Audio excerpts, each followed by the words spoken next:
बिस्मिल्लाहिर्रहमानिर्रहीम। अस्सलाम वालेकुम। मुस्लिम ममालिक मुंह देखते रहे। इंडिया गजा की जंग में कूद पड़ा है और पहली मर्तबा ओपनली हथियार अब सप्लाई हो गए हैं। यानी इंडिया ने अब फैसला कर लिया है कि उन्होंने इजराइल के साथ मिलकर ये जंग लड़नी है, और वो लड़नी थी उन्होंने। हुआ क्या है, इंडिया ने इजराइल को अब ड्रोन सप्लाई करना शुरू कर दिए हैं। हेरमन 900 ये जो ड्रोन्स हैं, ये असल में उन्होंने अब सप्लाई करना शुरू कर दिए हैं इजराइल को। असल में हैदराबाद में एक फैक्ट्री लगी थी जो इजराइल और भारत ने मिलकर बनाई, इनकी एल्बेत ने और इन्होंने, और वहां पर ये ड्रोन्स प्रोड्यूस कर रहे थे। कि फैसला ये हुआ कि हम ये ड्रोन्स जो हैं वो बनाएंगे, उसको भारत भी इस्तेमाल करेगा पाकिस्तान के खिलाफ, और जहां जहां जरूरत होगी हम दुनिया में एक्सपोर्ट करेंगे। अब हुआ ये है कि हमास ने बहुत सारे ड्रोन्स गिरा दिए इजराइल के और काफी नुकसान पहुंचाया, कई को हैक कर लिया। अब असल में जो हाई क्वालिटी ड्रोन्स थे इजराइल के पास वो मौजूद नहीं थे। उन्होंने भारत को कहा, भारत ने इनको मेड इन इंडिया 20 ड्रोन्स भिजवा दिए हैं और वो अब गजा पर बमबारी करने के लिए तैयार है। यानी ओपनली इजराइल इस जंग में भारत को ले आया और भारत इस जंग में कूद पड़ा। एग्जैक्टली इसी तरह जिस तरह अमेरिका इस जंग में कूदा है। जंग में आप कैसे कूदते हैं? आप हथियार सप्लाई करते हैं, आप सपोर्ट देते हैं, पैसा देते हैं, सारी चीजें देते हैं। और भारत के इन ड्रोन्स को प्रोवाइड, ये बड़े हाई क्वालिटी ड्रोन्स हैं और ये सही मायनों में आपको निचली सतह पर स्कैन करते हैं, चीजों को, दुश्मन को निकालते हैं, फिर उसके बाद उनको टारगेट करते हैं।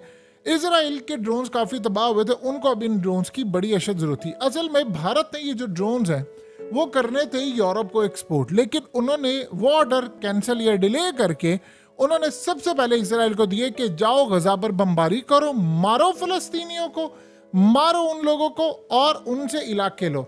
यानी इजराइल के साथ ये मामला जो हुए हैं वो डायरेक्टली भारत इन्वॉल्व हो गया। पाकिस्तान कहां पर खड़ा है? अब बताइए ना जरा। सबसे पहले सूरत हाल जरा मुसलमानों से पूछते हैं, अर्दुगान से पूछते हैं, फिर पाकिस्तान से भी और बाकी सबसे। आप लोगों का दुश्मन पाकिस्तान से सबसे पहले कि भारत उनको दे रहा है, हम क्यों नहीं प्रोवाइड कर सकते उनको?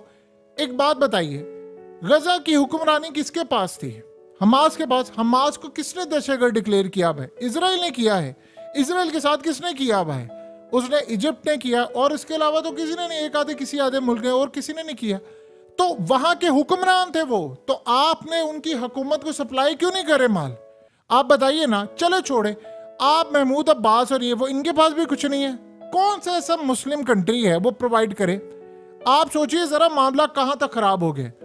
अर्दुगान से पूछे, अजरबैजान की जंग के अंदर आपने अपने ड्रोन्स दिए थे ना, किधर है आपके ड्रोन्स? जाए प्रोवाइड करें ना उनको ड्रोन्स। अब जाकर आप महमूद अब्बास या हमास को दे, लड़ाई तो वो करिए, वो तो नहीं कर रहा। आप उनको ड्रोन्स प्रोवाइड करें कि वो इजराइल का मुकाबला करे।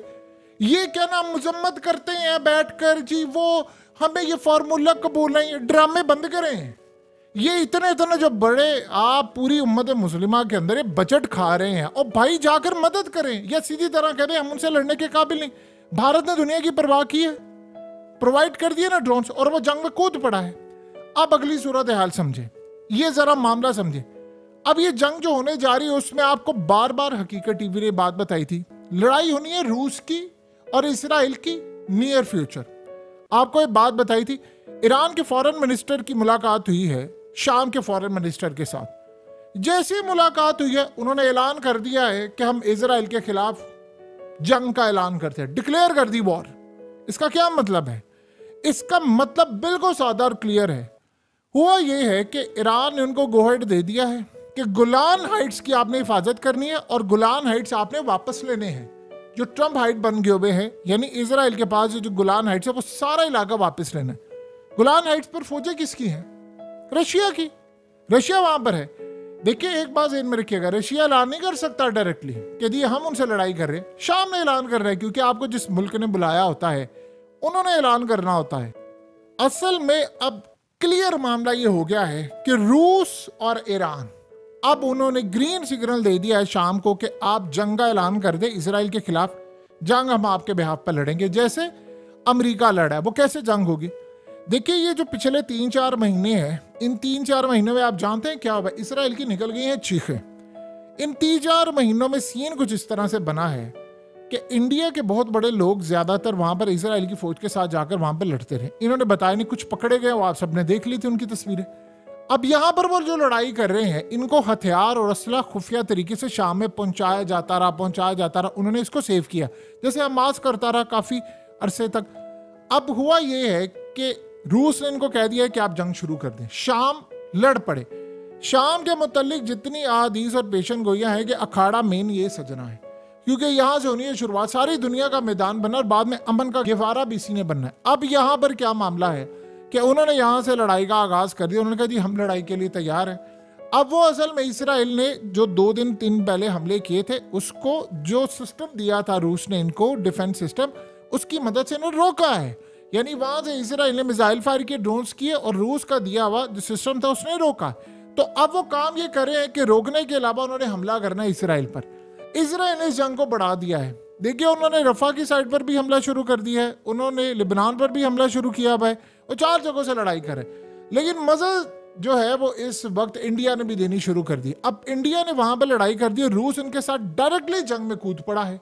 और उन्होंने शाम को कहा कि आप लड़ाई करें, हम आपके पीछे हैं। जैसे अमेरिका ने दुनिया को एक कहा दिया हम इसराइल की मजम्मत कर रहे हैं, फलाना, ये बस आसाद असला भी दे रहे हैं। भारत, हम जी ये नहीं चाहते कि किसी का इलाका ले। भारत को सूट करता है कि वो इलाके ले। देखिए अगर इजराइल इलाके ले लेगा गजा के और सारे, तो भारत भी तो क्लेम करेगा ना गिलगित बल्तिस्तान में। तो वो कह रहा है कि मैं वहां पर, अगर ये फौजी कामयाब हो जाते हैं तो अब ये जो ड्रोन्स हैं वो कहां पर इस्तेमाल होने हैं? पाकिस्तान में इस्तेमाल नहीं होने इसराइल के ड्रोन्स। इसराइल की कंपनी और भारत मिलकर हैदराबाद में फैक्ट्री लगाई है इन्होंने, तो वहां पर वो ड्रोन्स इस्तेमाल नहीं होने। पाकिस्तान के खिलाफ उन्होंने करने, सबसे पहले उन्होंने अपने लिए लिए। इंडिया ने, देखिए मोदी का मामला क्या है, हम लोग बड़ी तनकीद की मोदी के ऊपर, ओ जी ऐसे है वैसे है। अगले ने दुनिया को पूरी तरह पैरों में रौंद दिया है। और आप देखिए उसने इंडिया की इकोनॉमी को पाकिस्तान से 100 साल आगे वो ले गया। वो IMF को भी मैनेज करता है, वो सारी चीजें मैनेज करता है। अब इस सूरत हाल के अंदर उसने मनवा लिया है। देखिए पहले होता क्या था, 2019 तक उसकी वो लेवल की परफॉर्मेंस नहीं थी। उसको ये लगता था कि मैं पाकिस्तान का, यानी उसने इलेक्शन जीतने के लिए पाकिस्तान पर हमला किया था। अब उसको पाकिस्तान पर हमला करने की जरूरत नहीं है। अब वो कहता पाकिस्तान से मेरा मुकाबला ही कोई नहीं है। लेकिन उसे सिर्फ वो लेना गिलगित बल्तिस्तान और आज़ाद कश्मीर की साइड पर, वो उसकी तैयारी करके बैठा है। तो इन्होंने अब इस जंग में वो बाकायदा शमूलियत इख्तियार कर ली। देखिए ईरान को इस बात का पता था पहले। अब ईरान के और इंडिया के ताल्लुकात जाहिर सी बात है उसमें बहुत ज्यादा एक खिंचाव आएगा। लेकिन मोदी तो मास्टर है। देखिए यूक्रेन ने कहा भारत को कि आप हमें असला दें, उन्होंने इनकार किया। उन्होंने इसलिए इनकार किया, उन्होंने कहा जी हमारे रूस के साथ ताल्लुकात हैं, आपसे ज्यादा हैं, तो अगर हम रूस से हमारी खराब हो गई तो ना तो सस्ता तेल मिलेगा। जैसे आज यूरोप को तेल देना तो 40% भारत सस्ता लेता है यूरोप के लिए, और फिर वही तेल यूरोप को बेचे। उन्होंने अपनी इकोनॉमी को आसमान पर पहुंचा दिया, उनको किसी IMF की जरूरत ही नहीं। अब वो कूद पड़े हैं इसराइल की जंग में, और वो मुसलमानों के खिलाफ डायरेक्टली आ गए हैं। रूस ने तो इस जंग में शमूलियत इख्तियार कर ली है, वहां से वो लड़ाई करेंगे, रूस उसको बैकअप करेगा। अब डायरेक्टली लड़ाई होगी रूस और इसराइल की। और रूस ने फिर वो लम्हा आएगा कि जब रमजान कादिर को वो जब बुलाएंगे और कहेंगे कि आप आए यहाँ पर, पहले वो लड़ाई करते रहेंगे, फिर उसके बाद लड़ाई होगी। देखिए कल को अफगान तालिबान के साथ इनका इत्तेहाद हो जाता है, वो कहता है ठीक है आओ शाम के अंदर आकर लड़ाई करो। इत्तेहाद है ना, आप कहीं पे भी, कल को वो कहते हैं ठीक है हमने अड्डे बनाने हैं, हम वहां पर आ रहे हैं। जब इत्तेहाद बन रहे हैं तो कोई मसला नहीं। सवाल यहाँ पर यह पैदा होता है कि अगर भारत मदद कर सकता तो पाकिस्तान क्यों नहीं कर सकता मदद? ये तुर्की से पूछे ना, क्यों नहीं आप मदद कर सकते? मलेशिया क्यों नहीं कर रहा मदद? ये सारे मदद कर रहे हैं, हम लोग क्यों डर रहे हैं? यानी हम ओपनली जाकर बात करें कि भाई वो अगर ये हरकतें करता फिर है। सऊदी अरब ने स्टैंड नहीं लिया, उन्होंने अमेरिका को कहा हमने आपकी कोई मदद नहीं करनी यमन के खिलाफ, हमने लड़ाई अपने मुल्क में नहीं लेकर आनी। क्या उखाड़ लिया अमेरिका ने? ईरान खड़ा हो गया। यमन, आप यमन को देखिए क्या है यमन के पास, मार मार कर अगलों ने भुड़कस निकाल दिया अमेरिका का, गले से पकड़ा हुआ है उन्होंने। और अमेरिका गला नहीं छुड़ा पा रहा, सुपर पावर है। क्या कर लिया आप देखेंगे फ्यूचर के अंदर। चाइना ने भी गोहेड दे दिया है रशिया को कि आप ठीक है इनके साथ लड़ाई करें, क्योंकि वो बाहर है। वो कहता मैंने सारा इलाका लेना है शाम का, मैंने मिस्र का भी लेना है, मैंने वो इलाके भी लेने। तो वो लड़ाई तो आसमान पर पहुंच गई है। अब भारत आपको क्या लगता है खाली ड्रोन्स दे रहा है? फलस्तीन, ये ड्रोन्स कहां पर जा रहे हैं? वो मारे हैं फलस्तीनियों को, वो आम लोग गजा में मारे हैं। तो भारत अगर ये कर रहा है तो हम क्यों नहीं कर सकते? तुर्की क्यों नहीं कर सकता? आप एक बात बताइए, किस दिन के लिए हमने ये चीजें संभाल कर रखी हुई हैं? किसका डर है हमें? यमन को डर है अमेरिका का, डर है वो अमेरिका से। वो तो लड़ा अमेरिका को गले से पकड़ा हुआ। ईरान को कितना डर है, चाइना को कितना है, रूस। आप यमन की इकोनॉमी का अंदाजा लगा ले, क्या इकोनॉमी। 2 वक्त की रोटी नहीं खाते वहां पर लोग, है ही नहीं उनके पास खाने के लिए, और गुर्बत से इमदाद ना मिले तो भुड़कस निकल जाए उनका। लेकिन अब इस सारी सूरत हाल में अगलों ने अमेरिका को पकड़ लिया। अमेरिका ने कहा कि हमने आपको छोड़ना नहीं। उसने कहा कि तुम्हें पता नहीं हमने तुम्हारे साथ करना क्या है। अमेरिका के इतने उन्होंने शिप तबाह किए, इतने शिप तबाह किए हैं कि यूरोप की सारी कंपनीज अमेरिका को छोड़कर चली गई हैं। उन्हें ठेका किया हुआ था इनके साथ कि आप हमारी सिक्योरिटी करेंगे। और दूसरा, अमेरिका ने मिडिल ईस्ट समेत जिन जिन ममालिक को अपने डिफेंस सिस्टम दिए, उन सब ने अमेरिका को कह दिया कि तुमने तो हमें बर्बाद दिया है, हमने तो तुम्हारी वजह से खुद बनाया नहीं था और तुम्हारा सिस्टम यहाँ पर फेल हो रहा है, तो तुम कौन सा मुल्क की सुपर पावर हो। अब बताइए कि भारत वहां पर ड्रोन्स पहुंचा रहा है, उन ड्रोन से, यानी भारत अब कूद पड़ा इस जंग में, बराह रास्त वो कूद पड़ा है इस जंग में। वहां पर इनके फौजी भी जाकर लड़े हैं। और उसके बाद आप देखिएगा जब पूरी तरह लड़ाई उसने जाकर लड़ना, क्योंकि उनको पता है भारत, देखिए इस वक्त जियाड बन चुका है, ना वो अमेरिका की सुनता है, ना वो कनाडा की सुनता, ना वो किसी और की, ना यूरोप की, कोई उनको कुछ नहीं कर सकता। उनकी मार्केट इतनी बड़ी है। हमने मोदी का हमेशा मजाक उड़ाया, मोदी ऐसे वैसे। उसने एक पैगाम लॉन्च किया, एक इनिशिएटिव लिया, आत्मनिर्भर। वो था मेड इन इंडिया। उसका एक प्रोग्राम था कि जो भी बनेगा मेड इन इंडिया, उसने कहा सारी कंपनीज यहां से चल जाए, हमने आपसे कोई माल नहीं लेना। एप्पल को उसने कहा कि यहां पर आकर तुम आईफोन बनाओगे, तुम यहां पर आकर बनाओगे तो हम लेंगे। उसने कहा मैंने दुनिया से माल नहीं लेना। अब पूरी दुनिया भारत की मोहताज है। टेस्ला वहां पर जा रहा है, आईफोन वहां पर है, ड्रोन्स वहां पर बने, राफेल तैयारे। बताइए, भारत ने राफेल तैयारे लिए और दुनिया में तहलका मचाया, और वो राफेल तैयारे भारत के अंदर बनेंगे। अब वो सारी सूरत हाल, बाइक्स, गाड़ियां, हर चीज, सैमसंग से लेकर उसने हर ब्रांड को कहा यहां पर आओ, यहां पर आकर बनाओ, जो भी बनाना है मेड इन इंडिया होगा, हम बनाएंगे। और देख लिया वो सप्लाई करा। अब असल में जो याद रखिएगा, उन्होंने मॉडल कहां से अपनाया, उन्होंने चाइनीज मॉडल लिया। दुनिया के अंदर इस वक्त चाइना का पूरा वर्ल्ड मोहताज है, तो वो चाह रहे हैं कि भारत का भी मोहताज हो जाए। सवाल सिर्फ इतना है कि अगर भारत कूद पड़ा है जंग में, तो मुसलमान कब तक जाएंगे। उन्होंने क्या करना है, वो इंतजार करे। डर किस बात का, किस बात का आपको डर है। अब आप एक बात बताइए कि भारत के पास डिफेंस सिस्टम उसने रशिया से ले लिया, अमेरिका मना करता रह गया, उसने कहा मैंने लेना है, जो मर्जी हो जाए। क्या उखाड़ लिया अमेरिका ने।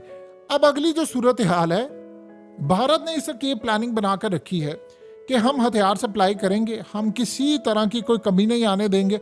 और आप इमेजिन करें कि उन्होंने और भी साथ क्या काम करना है। वो रशिया से ले रहे हैं धड़ाधड़ हथियार। देखिए, रूस के ऊपर है पाबंदियां दुनिया भर की, ठीक है, उनकी इकोनॉमी आसमान पर चली गई तेल की कीमतों की वजह से, लेकिन अब उनको क्या चाहिए, उनको चाहिए पैसा, और इनको हथियार बेचने। वो भारत को बेचते हैं, भारत आगे सप्लाई कर रहा है इसराइल को, और वो कह रहा है कि तुम्हें कमी नहीं आनी चाहिए। इसराइल ने अपना इतना असला जाया कर लिया है, उसे तबाही कर ली है। अब असल में इसराइल ने 4-5 ममालिक से जंग करनी है। लेबनान से वो जंग कर रहा है, उसने इसके बाद उर्दन से करनी है, शाम से लड़ाई उसकी तैयार है, रूस उसके मुकाबले में होगा। तो आप सोचें कि रूस का असला रूस के खिलाफ इस्तेमाल हुआ, क्योंकि उसने भारत को दिया, भारत ने आगे इसराइल को।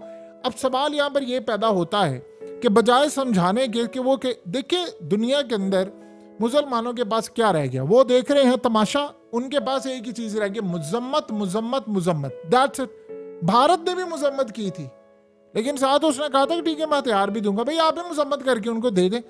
और दुकान से पूछे ना जरा, तैयबुर दुकान से, कि भाई आप तो ड्रोन्स के अंदर आसमान पर पहुंचे हो भाई, आप भारत को भी ड्रोन्स देते हैं, पाकिस्तान को भी देते हैं, अब चाइना मदद करे ना उनकी। आपने तो अबू उबैदा की तस्वीरें पूरे इस्तांबुल में लगाई हैं, तो आप मदद करें फिर उनकी। आप इसराइल को नहीं रोक सकते। कैसे आपने इसराइल को रोकना, अभी तक करार था, इंटरनेशनल कोर्ट ऑफ जस्टिस रोक पाया इसराइल को।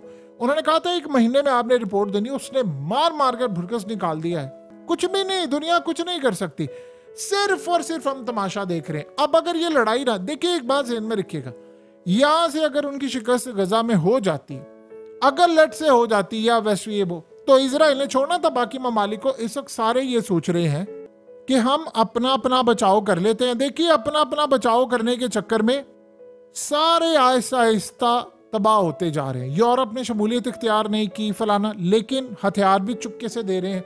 तो भारत तो भी इस जंग में कूद पड़ा है। सवाल ये पैदा होता है कि बाकियों ने कब जाना है। इस्माइल हानिया ने ये बात हालिया की, उसने कहा कि सिर्फ पाकिस्तान सुबह उठकर धमकी दे देना इसराइल को, ये गजा की जंग खत्म हो जाएगी। उसने क्यों कहा था? उसको पता है कि इजरायली आज भी अगर किसी से डरते हैं तो जाहिर सी बात है दुनिया के अंदर दो ही कौमें हैं जिनसे वो डायरेक्टली डरते हैं, या तो वो ईरान से डरते हैं, पाकिस्तान से। देखिए जिनके पास न्यूक्लियर या लड़ने की कैपेसिटी हो वो उनसे डरते हैं। तीसरा एक नाम शामिल हुआ है और वो यमन का भी हो गया है, और उसमें फिर एक चौथा भी नाम आप ऐड कर लें और पांचवा भी कर लें, हमास और हिजबुल्ला। अगर आप इजराइल को वो कहते हैं कि धमकी दे रहे हैं तो आप सोचिए जंग उसी वक्त खत्म हो जाएगी। हमने क्यों नहीं अभी तक दी, क्यों नहीं दी? आप दे दें, आप उठे होने के, ठीक है नहीं आ रहे हमारे तैयार है, हम भी करेंगे। करिश तो थोड़ी दिखानी पड़ेगी। क्या दुनिया के अंदर इस वक्त ममालिक करिश नहीं दिखा रहे? भारत ने किसी से पूछा? सारी दुनिया इजराइल के खिलाफ खड़ी है, मुजम्मतें हो रही हैं, एहतजाज हो रहे हैं, उनके अपने मुल्क के अंदर कह रहे हैं कि यार इस जंग को बंद करो, तो भारत खामोश हुआ, उसने दे दिया ना। ये सूरत हाल होती है कि जब आप इंटरनेशनल सतह पर स्टैंड ले जाते हैं, आप कहते हैं कि नहीं हमने ये काम करना है, तो फिर आपको कोई रोक नहीं सकता।